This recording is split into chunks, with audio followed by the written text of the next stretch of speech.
right?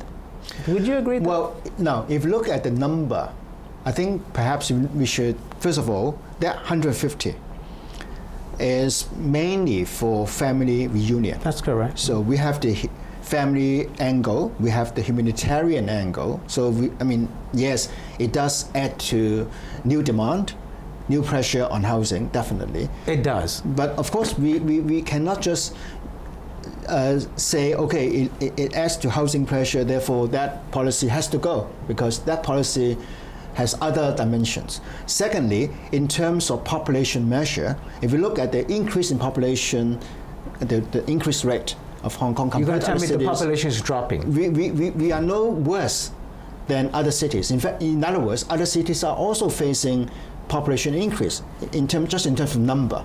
Of course, you may argue the increase is one thing, the component who constitute that increased population is another. Now we can look into that in further depth.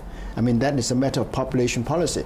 But in any case, granted that we do face population increase, whether internally or externally, by way of migration, I think, of course, we have to be more determined to increase housing supply. All right, now I've got 30 seconds left. You used to be a Democrat, and I think you were a member of the Democratic Party. I was one of the founders. Exactly. Now you're in government and you're working with C.Y. Leung, and many of the Democrats don't like him. I want to ask you this. You work with C.Y. Leung now. Why do so many Hong Kong people dislike him? You work closely with him now. Tell me why.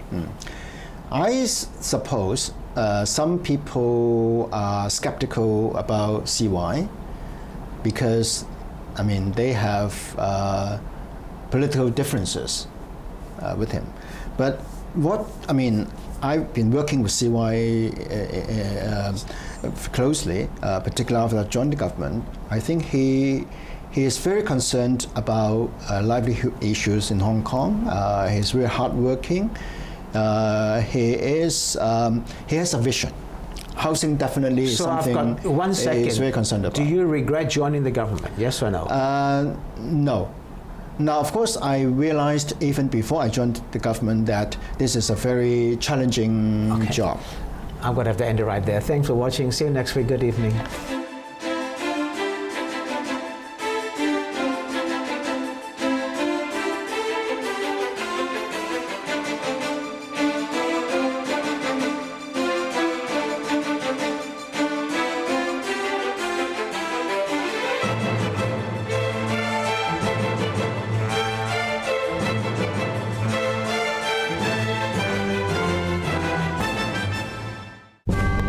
What happens out there is real.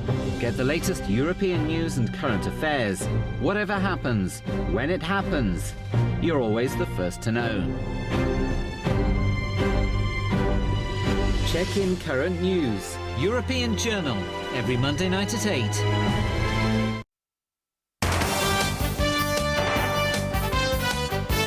Good evening. Here's a look at the latest on the storm. The observatory issued the typhoon signal number 8 at 6:40 p.m. as severe typhoon Usagi edges past Hong Kong.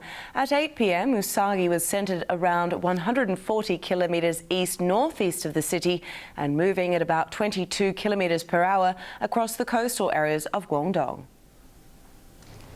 Severe typhoon Usagi is about to make landfall near Shanwei, and its rain bands are already affecting Hong Kong. We expect Usagi will skirt to the north of Hong Kong at about 100 kilometers. People are advised to stay indoors and take precautions as Usagi is touted as the biggest storm to hit the city in 34 years. Under the influence of Usagi, local airlines have cancelled flights in and out of the city and ferry services have stopped. KMB and New World First bus services will run until 9 p.m, while MTR will run a limited number of trains. We'll have more storm information in an hour.